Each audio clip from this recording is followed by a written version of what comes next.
10 years at the MWANGI'S. It's my dream. Anyway, my name is Getty, a friend to the MWANGI'S, and naweza sema nimekuwa qualify wase since wanze kukatiana, you know. I knew Terence through Chebby, and I can't say imekuwa easy. To be honest, Chebby, I apologize. Oh, Terence pia I apologize. I thought it will never work out. Reason being, vitu Terence umetufanyia, my friend. Let me tell you mine, tumekipata. So there's this day we plan a surprise for Terence. Chebby alikuwa msoto, we were all msoto. So we decide, tufanye hivi, wacha kila mtu atoe pesa kidogo kidogo, at least we cook, gifts, tutoe gift kidogo kidogo, kila mtu anunue hii na hii na hii. Sema kujisurprise. Months aliingia kwa nyumba asubuhi. And that was after Chipukizi ameenda akamwambia, "Hey bro, sasa uko kwa club, unapangiwa surprise home, enda. Watu wako hapo, wageni wako hapo wanakungojea."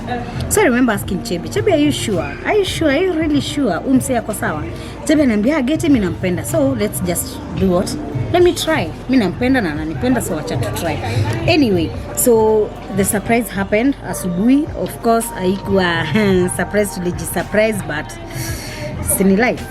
Anyway, I'm so happy, I'm so proud of you people, you guys, and one thing naweza sema, Chebby amekuwa consistent kwa life ya Terence. But then if you ever thought a woman cannot change a man, hey, if changing a man was a person, that is Millie Chebet. Chebby alichange Terence. Terence used to smoke to a point on his birthdays.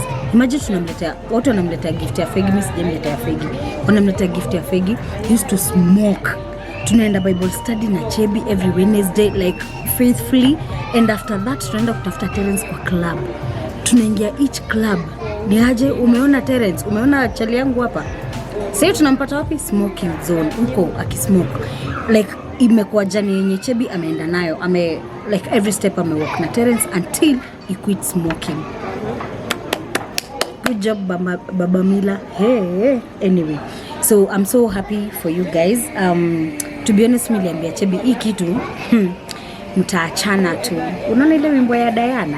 I think hiyo time ndo niliandika. Mtaachana tu. Hata nashangaa mko aje 10 years. 1 2 3 10. Hey guys. See God. Sasa nyinyi ndo mnaenda kanisa. Terence ndo namshana. Hey manze guys. A man can change. A man can change, dear Terence. Anyway, long story short, I'm so happy for you people. To go through steps tu, yani unaona wale mabeste wenye kuna fights, kuko na smoking, kuko na kwanza Chebby ni manga. Simuonyesha hii. Chebby ni manga. I never thought she'll ever submit. Unanishow. Kwanza ni wale strong independent woman. Unamwambia nini wewe? Lakini siku hizi Baba Mila anapiga simu. Getty, I have to go. Baba Mila's called. Wacha nikwambie, haki mapenzi wewe. Mapenzi wewe. Anyway, I wish you guys all the best, and I'm so happy for you people, and I pray that pia Mila apate brother, si pressure na joke sawa, lakini pia akipata, kwani tutakataa? Si tutafurahi? Yeah, so congratulations as you celebrate 10 years. Najua harusi iko, mimi kwanza nimepima nguo. Oh sorry, nimesema siri, msininyonge. But harusi iko, white wedding iko, na itakuwa Kenya for your information. So yeah, you better be ready. Watch this space. Umesubscribe kwa channel yao? Subscribe, sawa? So thank you so much guys. I love you so much. I wish you all the best, and I wish you God's blessings. May God bless your union. May you keep on growing together. You know, behind every successful man, behind every successful Terence, there is Chebby. By the way, Chebby alipush Terence sana to be who he is right now. Na sichomi, that is the truth of the matter, and everybody knows. So we are so happy for you guys. Hadi milele, si ndio? Mpaka milele. Siwezi imba, but I pray for all the best for you people. So may God bless you, and yeah, keep you. Peace.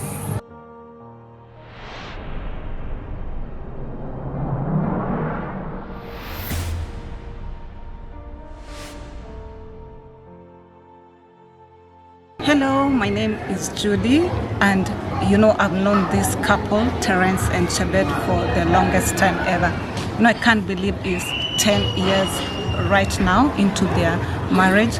I remember one day, having known them as friends, Chebet once called me because Terence sort of went missing, and he was out of home for about 3 days. And when I went, having known the two of them, I didn't know exactly what to say, but what I know, we were in the same Bible study. So what I did is we prayed together and told her, let's just believe God that, you know, he is safe wherever he is and he will come back.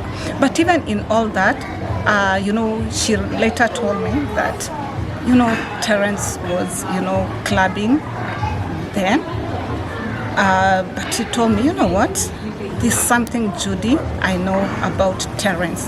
There's just something in him, and I believe with time that God is going to, you know, help him to just settle down and be able to, you know, get to understand himself and know even the, you know, the potential that he has.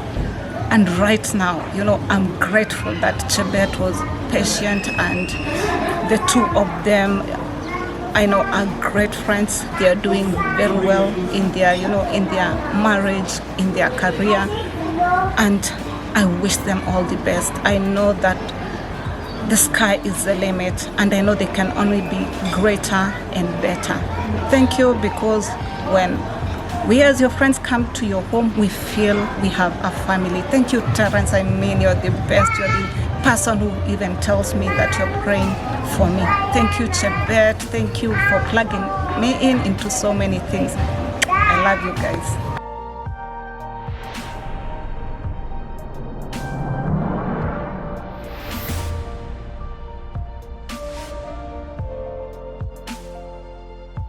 Hi guys, it's Jackie Matubia, and how did I meet Millie and Terence? So there's this one day, Millie went to work, and in the evening on a Thursday, in the usiku ka around like midnight, she walked in with a man, and that's how, and he never left our house. So that's how I met Terence, and Terence became part of us. He became part of our household. He became part of us, and that's so during their dating, he was there. He was living with us until the time I moved out, but they were still dating. And my expectations were just, you know, for a happy home and happy, because ilikuwa nika haya uchali aendi mahali bebe, haendi atoki.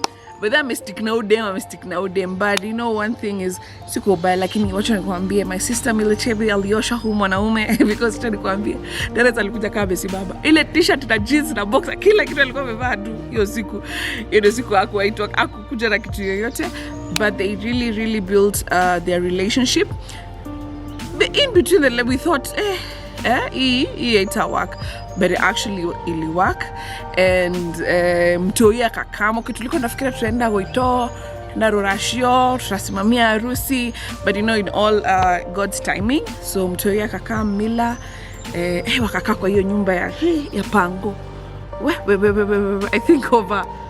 I think half of their dating and marriage and baby ilikuwa pango, where we used to live. And during that, like, Chebby pushed Terence, because Terence is a big brand, and she discovered that he had a talent and he needs to build himself, not others. And through that, they built each other. Chebby left. She used to work kwa gava, you know. Terence akamvuta side ya creative, akamwonyesha, you know, this is how we do it. And they are a powerful, and they became a very powerful team. And hence, 10 years and now, and they're a couple to reckon with, you know, as in they're the best support system for each other, actually, because Terence is the creative and Millie is the pusher. In other words, she's the producer, she's everything. And this is the best, and that's why they are a power couple when it comes to when it comes to content creating, because we have the creative and we have the behind the scenes, and together that's all you need. And that's why they are my power couple, and I just want to wish them a happy 10-year anniversary. Umetoka mbali, you have a daughter, tunangojea mtoto sasa. Watoto wakawa wengine watatu hivi, join the club. Yes, but hakuna pressure, in God's timing. And as you can see, as we have seen them through their journey, guys, now they're building their home, they've gotten their dream car. It is possible. Shikilia huyo mtu wako, build a brand together, build your empire together, and God will bless you like he did for them. So happy 10-year anniversary, guys. You know how much I love you guys so much. You're very close to my heart, and I have seen your journey, and yes, to many more wins. I love you. Mwah.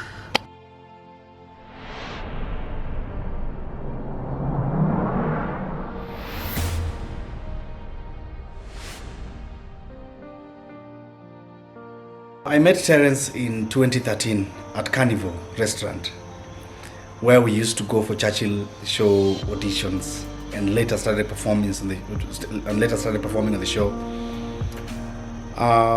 The way that show was set up, it was a bit hectic for creative teams, so they could not audition weekly, all of them, because it was very difficult. So there's a way they did it in shifts, whereby a creative would audition this week, the other creative the other week, and the other one, and subsequent. Now, on my first 4 auditions, I never met Terence. It was a different team that was auditioning me. Unfortunately, I was unlucky, they never picked me. So on my 5th audition, that is when I met Terence. So Terence auditioned me, and you see, we used to audition on Tuesday, and then Wednesday you come for rehearsals, and then Thursday performance. So anytime you audition on Tuesday and you're told, come back tomorrow, you'd know that, I've made it to the quarterfinals. So my first 4 auditions, I was never told that. I was never told, come on Wednesday, come back tomorrow, no. So it was this time that I met Terence. I remember very well, he was in jungle green t-shirt, pilot shirt, jungle green pilot shirt that had some black buttons and strap, short strap. You see, your time hizo ndo zilikuwa vitu za kusema. So after Terence listening to the jokes that I had, he was like, you know what, here, come tomorrow. And I was so excited. That's the first time I met Terence. Terence believed in what I had. So things happened. To cut the long story short, we later became friends with Terence. Very close, by the way. I could go to their house with Chebby, spend a night or even a week there, And it was an awesome experience. Terence is a great guy. He has a very good heart. And Terence does not hold grudges. He never holds grudges. And even during the show, we've had instances whereby we've rubbed shoulders with other creatives, and they would even remove you off the roster from performance. They would say, you know what, you're not performing because you and I are not agreeing. But Terence, we could argue. We could even argue at his place, at my place, or pale nje at the club. But tukirudi kwa show, alikuwa anasema, you know what, let's put this aside, because we are here for what you have, and I know what you have, so you're gonna go on stage, even though you and I, we are not needing this week, CCB na wewe tuko on the same page, but you're gonna perform, So that's just something about Terence that I really admired. He does not get angry fast. He's very patient. He's a very patient guy. In fact, owing to the fact that he's dating Chebby for over 10 years, Terence is a very patient guy. I remember back in the day, we used to have weekly club shows that made us, that sharpened our arts. We had a show at a club known as iClub. iClub right now inauza chakula, wanauza food hapo, but I miss those days. So tulikuwa tunapiga show na Terence, iClub, and Chebby was always there in the evening. Nilikuwa nashangata watu wanaenda wapi, because Chebby was always there in the middle of the night. Terence, what are you doing here? Chebby would come on stage and even atoe Terence hapa mnyanganye mic. Terence akule bare zake 2-3, and we're like, what is this guy doing with this lady? What is this guy doing with this woman who tries to embarrass him in front of people? And we never knew that what Chebby had actually seen in Terence. So each and every day we see the Terence and we're like, hey bana, si utoke bana, acha udem bana. Udem anakuaibisha mbele ya watu bana. Una simp. So Terence would come, anatuambia ni aje mimi nataka kuhama nini. So I remember there's a day walikuwa wamekosana na Chebby. Akakuja kutafuta nyumba karibu na kwetu. I think I do not know how Chebby knows these things. Chebby has some level of investigation that I have never seen on another level. You know, I never told Chebby that Terence was planning to run away. I never did that.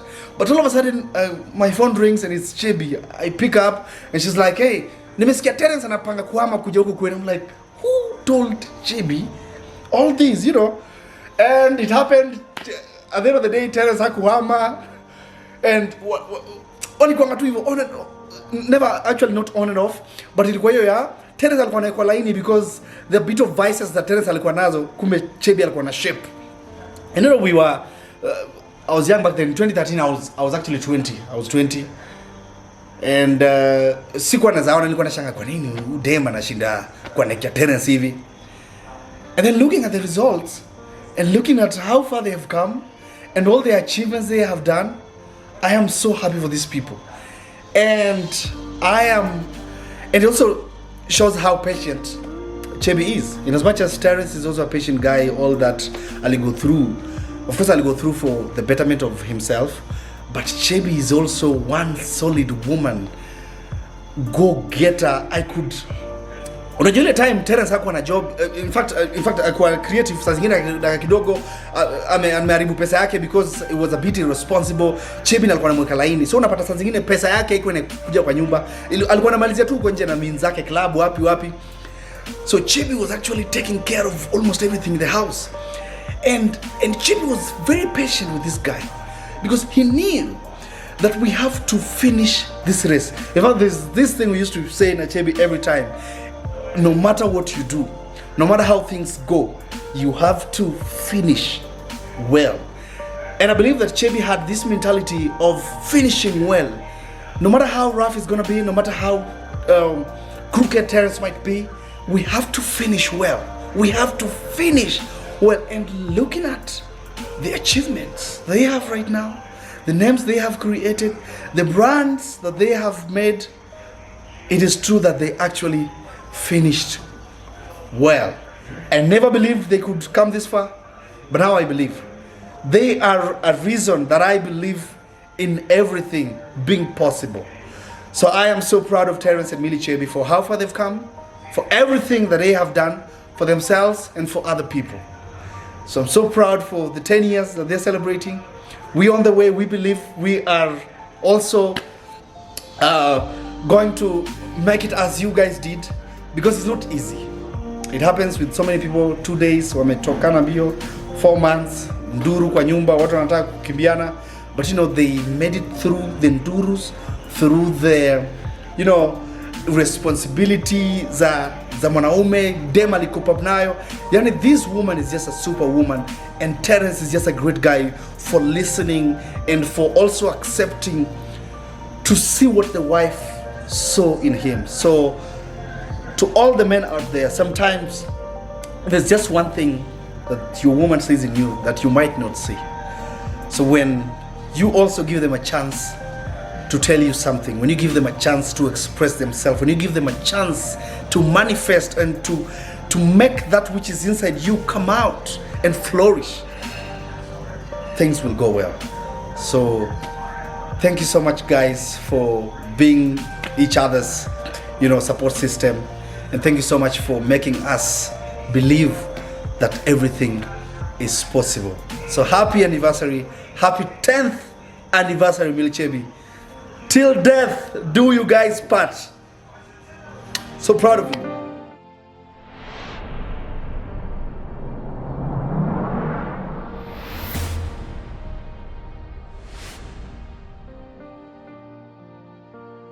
Hey, my name is Pastor Wilson Musau Muvu, the senior pastor at House of Grace Thika Road.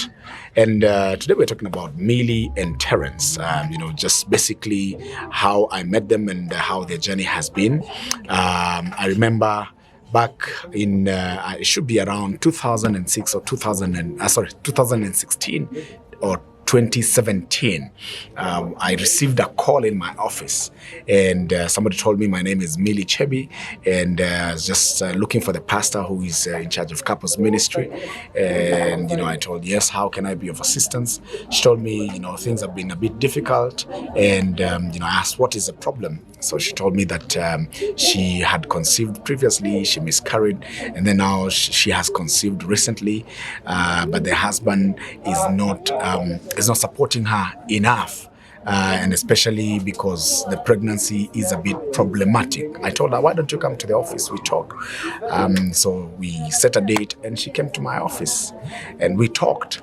And, I saw this one devastated woman. She was almost giving up on the marriage, And I told her, don't give up.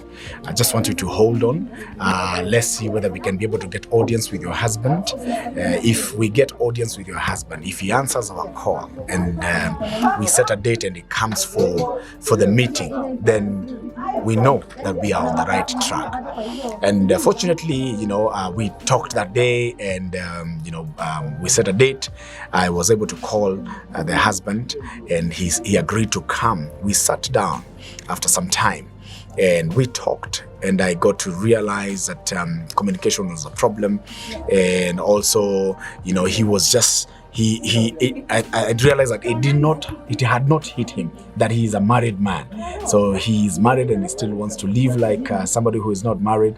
So I told him that it can't work this way. We have to be committed to this institution, because in marriage we have to be intentional. Once you get married, you cannot behave like a single man. You have to behave like somebody who is married. And we agreed and we prayed in my office and they left. After some time, Millie calls me again. She tells me that our pregnancy is really becoming a problem. But I told them, please hold on there. Have faith that God is going to make you deliver your baby after the full time. You're going to carry the pregnancy to term. And we kept on praying. I remember her going to the hospital. She spent a day there because she had pains, and I think her pressure was going high. We prayed again, and guess what? After some time, the Lord blessed them with a baby girl, baby Mila. But now again, baby Mila came with a condition. She had a problem with her stomach and she needed to go through an operation. So the family again went into another, found themselves in a very difficult situation. They're just wondering, we have had challenges carrying this pregnancy. Now we have to do a surgery with for the baby at a very tender age. I mean, what is God up to? I thought we have been praying. I thought God, is in this. We were not meant to be together. But I told them that we don't have to think that way. Kids, there are problems that will come in life, not because God does not want us to be together, but because God is trying to teach us some lessons.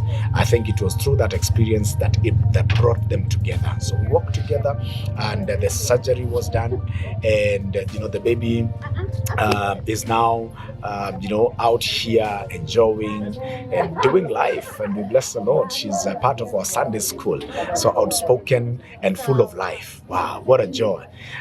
We bless the Lord. And now when I look at Terence, when I look at Millie, all I can see is God's faithfulness. I told them that one of the things that you need to do is you need to be intentional about relationship. There is no person who is perfect in this world. If you are looking to get married to a perfect person, it is not gonna work. So you need to know that there will be times when your wife will not do what you expect her to do. There will be times your husband will not do what you expect them to do. But guess what? If you can be a bit patient with him, you can be a little bit patient with her, over time, you realize that whatever used to be a problem is no longer a problem. You'll be facing new challenges, but God will be granting you the grace to overcome them even as you move. So they kept on growing, and look at what God is doing right now. It's 10 years. They have been together for the last 10 years. So I am seeing patience. I've been seeing intentionalism. I have been seeing people that have learned how to forgive. I have been seeing people, that have learned how to communicate effectively. And what God is doing in their lives, it is just simply amazing, amazing, amazing.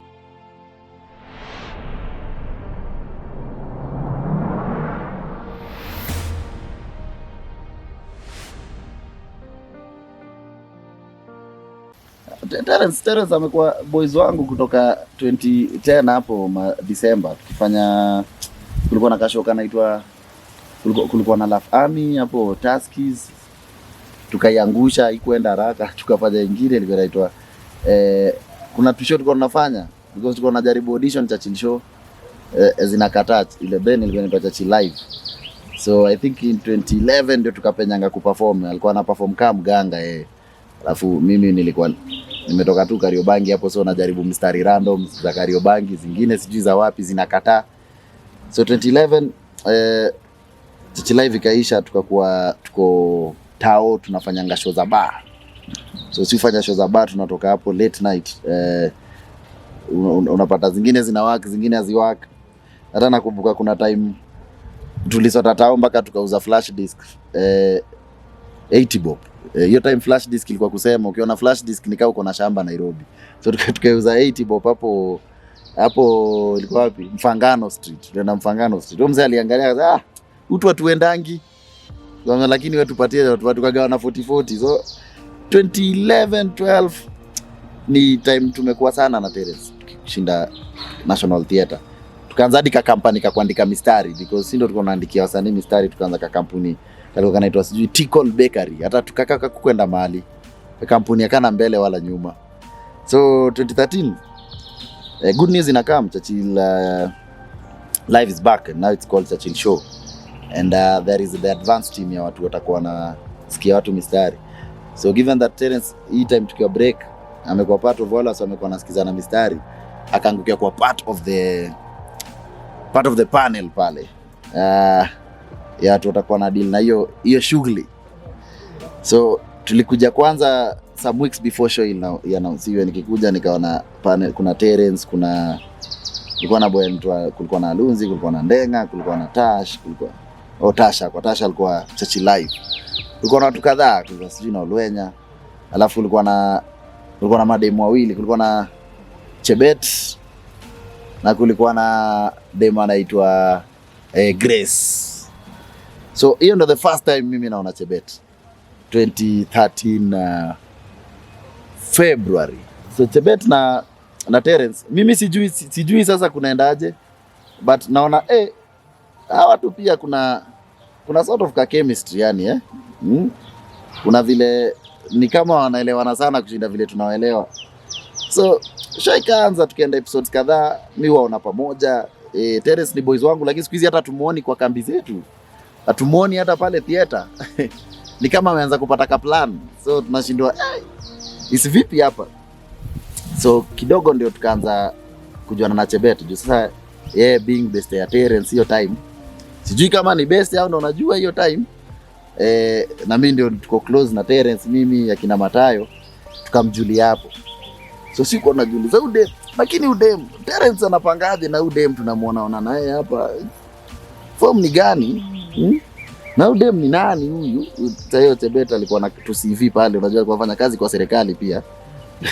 Sasa pia na udem nasikia na kwa serikali huko, lakini pia part time hiyo fanya ma events nini Terence unapangaje baba? Sampling tu ama uko serious baba? So of course sound unajua better vile ili evolve, but nakumbuka kuna sasa time Terence ameniambia niaje unaendaje juu mimi nilikuwa ngashow ikisha late na sasa tukaetao mpaka asubuhi ama tutafute ujanja mali tutaenda. So tukaendaga saa nyingine Buru kwa Wago, wengine wapi.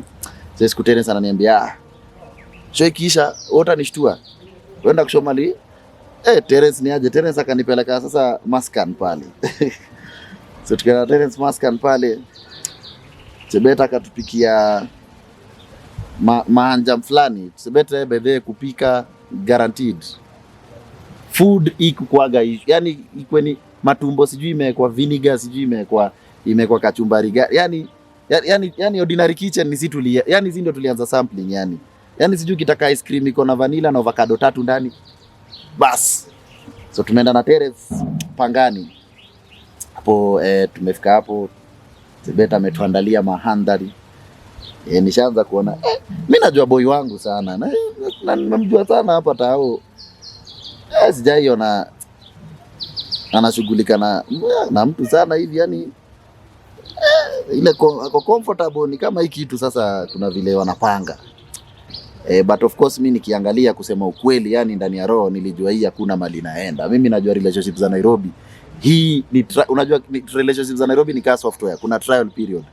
Ikiisha hivi, ikifika time ya subscription una uninstall. So hii mimi niliona hivi nikajua mimi kama nabii hii hakuna mali naenda. Tutakula hizi manyama, tutakula Chebet hata tutreat vizuri vile na tutreat. Ikifika time ya kudicamp alafu sasa hivyo tu tutajipata place nyingine. Yaani so mimi nilijua boy wangu kawaida hii ni just a one time thing yenye inaenda kupita. So one year kaisha. The second year wengia mwaka ya 3. I think kwa mwaka ya 3 hapo kuna time maybe sijui kama alikuwa na issue zamani nini, but nakumbuka kuna time hadi Terence alikuwa anapanga sasa pia ende alikuwa anapanga kutoka history walikuwa wamefikisha na ile place. So naambia Terence sasa, mimi unajua siwezi advise Terence kimapenzi, ameona mapenzi mingi, lakini namwambia buda, kama umeamua relationship inakukula kichwa, ni fiti pia ujijenge sasa bro. Unajua maboy waambia na hivyo, kama inakula kichwa jijenge. After 2 weeks tena Terence namuona tena kwa Facebook tena, sijui namuona tena shindwa tena gadhe, tuliongea last week vizuri tena, ni time yako tena bro, kwani kunaendaje? Lakini wale wanaoenga wanasemanga mambo ya watu wawili wanalala duve moja ni hao wanajua. So mwaka 4 kaingia 5. So nikarealize haya, by the way wase wako na kitu moja unique sana in terms of wakiwa na issue kuna vile au get their own way ya kuisolve na ina disappear. Kuna mali inafika mpaka tunasema ni aje hapa vile kunaenda ni kama hii kitu tulikuwa right, ni kama but imekaa 4 years hii sasa ikipita 4 years hii chachilisho ikiisha inaisha. Juu hii ndio inatuconnect kazi pale. Hata walitoka show Chebet alienda place nyingine, Terence pia kaenda nyingine. So hakukuwa hata na kitu inawaunite katika kazi, but bado hao walikuwa wanaendelea na relationship. I think your time hata walikuwa washa move in sasa kabisa wanakaa pamoja. Na sisi tulika kama spectators tujue kunaendaje. So I don't know what happened later, but I came to know Chebet and Terence as an item. Like when you mentioned Chebet, nakumbuka Terence. When you mentioned Terence, nakumbuka Chebet. And Chebet was so friendly to us, being that tulikuwa tumejuana na Terence earlier before kujuana na yeye. But alikuwa anatutukua sana. Nakumbuka kuna time hata nimeenda kuwatembelea kwa nikapata kuna curfew, wamefuriana kidogo. Mpaka Terence hayuko area. Lakini mimi matumbo yangu nikapewa, nikacharaza. Fry zangu nikacharaza, alafu nikaambia niko huku kwako huko. So tulikuwa tuna feel welcome tukitembelea Terence. Na that nasemanga aje, mgala muwe lakini haki mpe. Hata nisitumie hiyo, hata ni for Chebet I think roho yake ni fiti sana in terms of ku take care of wase na kujua kama msee akiwa na noma ata show up nini.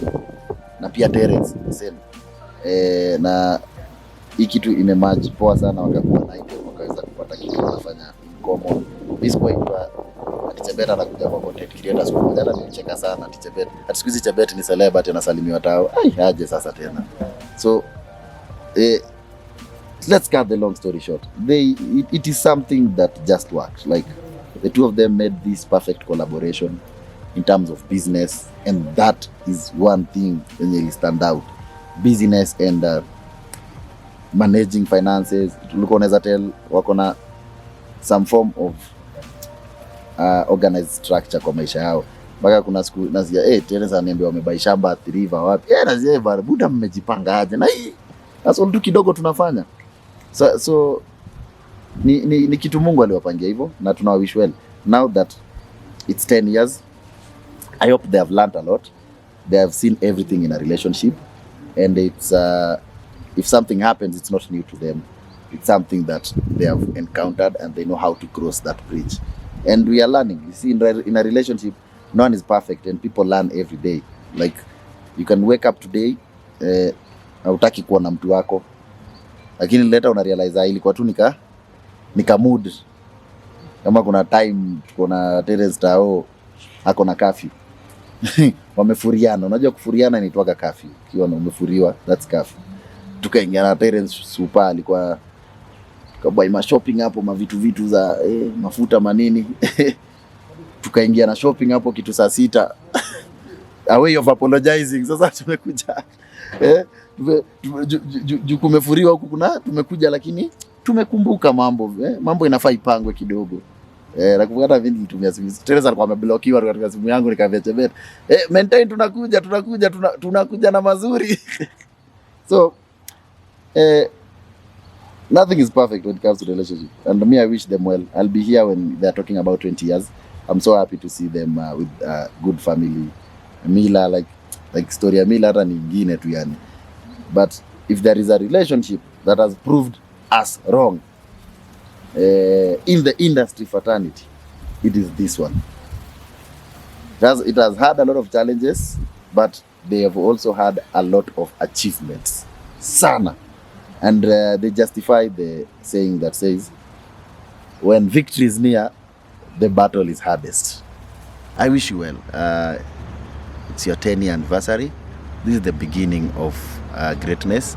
I will be here when we are wishing you 20 years anniversary, 30 years anniversary, 40, 50, 60, 70, 80, 90. Mkiwata wanyanye. Now wish well. And just keep the spirit you have for knowing how to handle challenges and complementing each other when it comes to success. Na kujua vile mna expand kingdom yenyu. Wish you well, wish your kids well. All the best.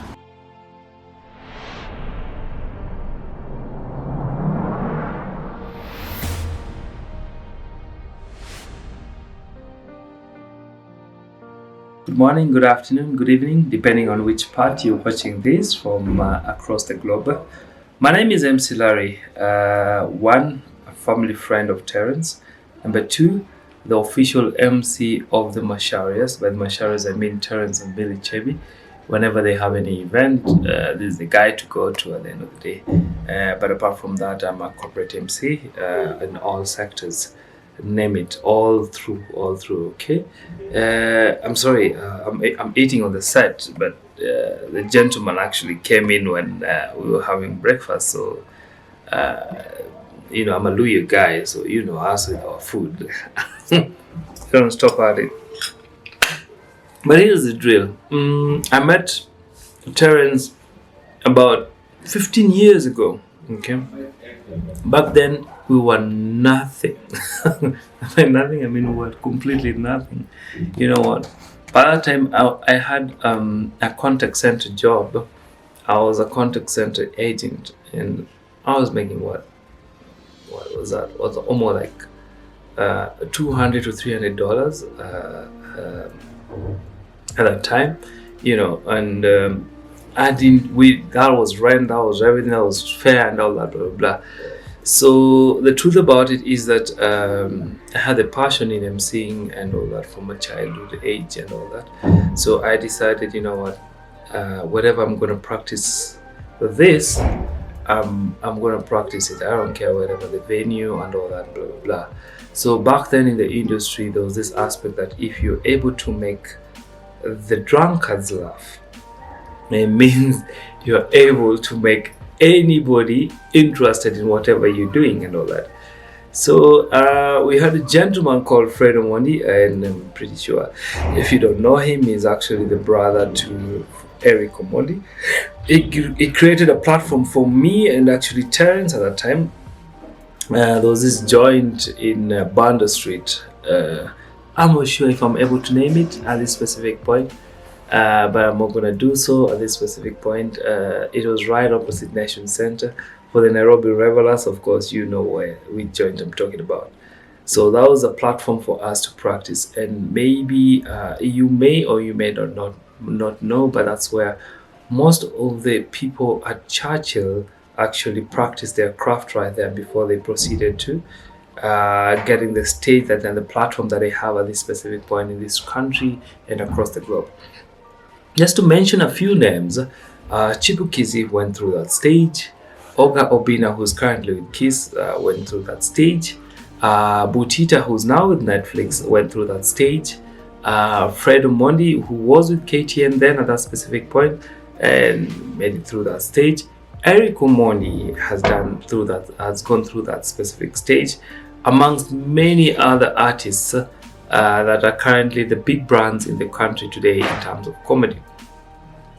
Well, myself, being an MC, you'll always need a level-headed guy to control the comedians and everything and all that. So that's where I stepped in, you understand. And being this guy who had a contact center job, I had to put on suits and everything. Well, I'm not gonna lie, the suits were cheap as hell, but yeah, it is what it is, all right? At that specific point, we're talking about almost, over a decade ago. So, hey, you had to do what you had to do to make sure your brand goes out there, all right? But here's the drill. I'll tell you that narrowing down to Terrence and Millie. Terrence, of course, it's over, a decade plus, okay, of friendship and all that. So here's the drill. Like I said a little bit earlier, if you can make a drunkard laugh or get interested in your jokes, it definitely means you're making it outside this industry. So that platform was there, and all the comedians used to gather at that specific point so that they try their jokes before they proceed to Churchill show. So Terrence was there. I was the MC to moderate everything, give it a corporate and at least formal touch and all that with my cheap suits at that specific point. And Terrence was one of the main acts out there. We had Chibukizi and Butita and all that and everything. So we did that for about almost 2 years, man. We're just going through that. You just ensure you fine tune your jokes. You get connect. You practice in how to get connected with your audience and all that time. In the process, I met Chebby. I'm not gonna lie to you that I didn't meet him. I met her in a very pleasant environment. No, I met her in a situation whereby she had come to pull Terrence out of the club. I don't know if it's because she saw the potential in this gentleman and thought, you know what, I need to get him out of the drinks. I need to get him out of the, whatever he was using at that specific point. I'm not at liberty to say what he was using at that specific point. So we brought him out. So I think part of it is, I think she saw the potential in this gentleman. How I met Chebby. It was at this joint. We were doing an event. Okay, we were doing this event at this specific point. It used to be called Kicheko Sundays. It's about bringing in all the local comedians in the country and all that. And Millie was this type who to come and collect the husband. For the women who come and collect their husband, there are women who would call their husband and tell them, like, you know what, please come home, it's time. But Millie was like, I'm going for that nigga, man. So so Millie came at this specific point. Terrence was there. I think at that time Terrence was trying to quit smoking. So being a little bit sober or level-headed guy at that specific time, I was now put as a watchdog. Whenever you see either of our girlfriends or our women coming on into the club, please give us a heads up. Now we're talking about Millie Chebby. We're talking about Millie Chebby and the Fred. I'm sorry, you had many women. I can't really narrow down to which woman at that specific point. I'm sorry, brother. I'm sorry, bro. So we knew Millie Chebby. For Fred, we were not sure. Today's this one to the other day is the other one. So he's real. Either way, when Millie was coming, I was at the level-headed guy, so I could tell and give a heads up to Terrence that, hey, headquarters incoming. By headquarters incoming, of course, I mean Millie Chebby coming on board. Terrence would definitely kill the cigarette if he's smoking a cigarette. Terrence would push away the drink that he's actually having, because the thing is, we can't jomo, man. And you know what, bro code at any day, any time, man, bro code. at any time. So save your brother, and he's going to save you next time. Well, either way, over the years, what we decided to do is that it reached a point where Millie used to get us really off guard. So we had to even bribe the bouncers at that specific point to tell them that when Millie's coming, please give us a bloody heads up, man.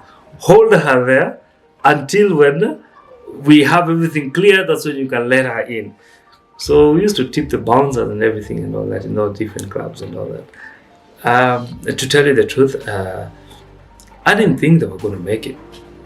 I'm not that kind of a friend who lies and says that, you know what, I saw the potential, no. I'm just going to be honest, man. I didn't think they were going to make it. I was like, you know what, these two guys, the drama that is there, this is if they are put in the same house together, it will be fireworks. Because, you know, Terence has a strong personality, Millie has a 2 times strong personality at the end of the day. So we thought, these ones, if we put them in the same house, it's just going to be trouble. But shock on us, this guy, all of a sudden, he says, you know what, I'm not coming to work. I'm planning something. I'm like, what are you planning? And I want to propose to this girl. Like, please, bro. Okay, I can't cuss on camera, I'm saying. But F off, you know what I mean? You can actually tell her that you really want to marry this drama at the end of the day. You know, boys at that specific time. We were just looking out for our brother, you know, and broke out at the end of the day, like I mentioned a little bit earlier. So, all of a sudden, we used to have a friend called Quaches. Quaches was a police officer, but still had interest in the entertainment industry. He was actually a musician at that specific point. All of a sudden, we hear that Quaches is blocking the whole street, so this guy can actually really propose. I was like, what the F? You know, hey. So we had a committee. I mean myself, Redomondi, Buticha, Chipukizi, all that crew at that specific point to just really unravel the situation. Like, bro, are you really ready for this, man? You want to commit and everything. Because the truth about it, I'm not going to lie to you. The clubs, the entertainment industry, are the women. Aye, are the women. Okay? So at the end of the day, we're thinking, bro, you sure you want to settle down and go down and make sure that you're falling in love and settling down with this one woman? Are you sure you're ready? You know, the guy stuck to his guns. He's like, you know what, I'm going to bloody propose to this woman. And then I'm asking him, like, bro, uko na pesa ya kulinda huyu msichana at the end of the day? Hauna kitu mzo, unalipa shilingi sijui ngapi? I'll tell you the truth, guys, we're being paid like, I don't know, like what, 2 or 3 G's. Well, the dreams were being supported by the club and everything, but 2 or 3 G's, man, for fuck's sake, utalinda nani na shilingi 2,000 in a night? Utalinda nani? You understand? So those are the aspects that were going into our minds, and apart from it is that the women that were coming around and everything were like, utatoboa, my brother. We didn't believe it. Let's be honest. We didn't believe that he was going to make it and all that. We just think it's going to be, a fling that's going to last for some time, and then afterwards, he's going to come back to his senses and come back to the clubbing life that we had at that specific time. But oh well, woe on us. Nigga bought a bloody ring. We knew this nigga is actually serious. All of a sudden, boom! Banda Street has been closed down, the whole of Nation Center and everything. And you know, Nation Center is the street whereby Nation at that time was the ish. The epitome of news. Long story short is that now we're looking at a gentleman and a lady who made it despite the odds, including myself, who didn't believe they were going to make it. But look, they proved us wrong. Beautiful family at this specific point. One of the greatest influencers in the country.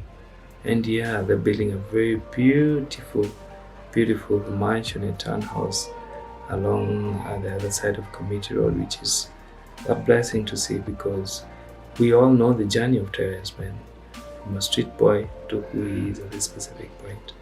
It's such a beautiful journey. I might not go into details about it, but where this gentleman came from, it's a whole bloody journey from Pango and all that, where we didn't have anything. He didn't have anything, and now we're talking about a beautiful townhouse that's coming about. Beautiful, but most importantly, a beautiful family with Millie, Chebby, and of course with the little one, Mila.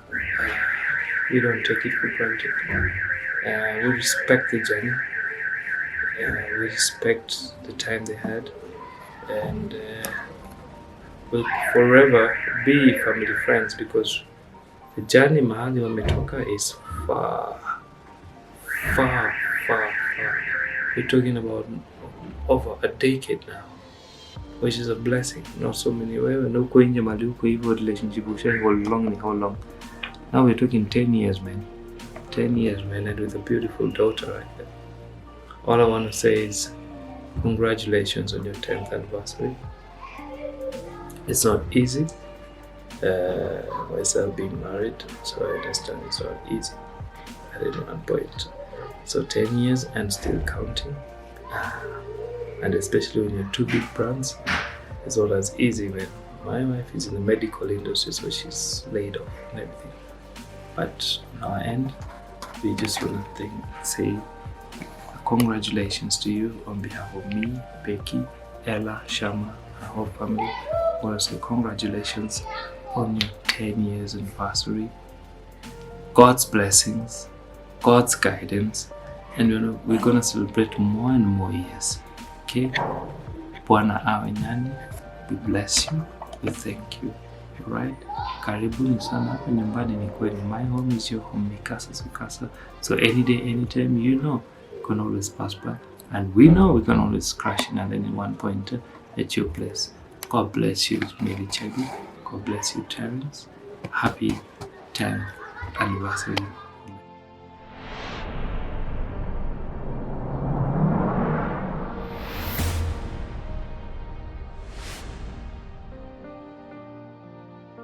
Kwa majina najulikana kama Zainabu Zedi.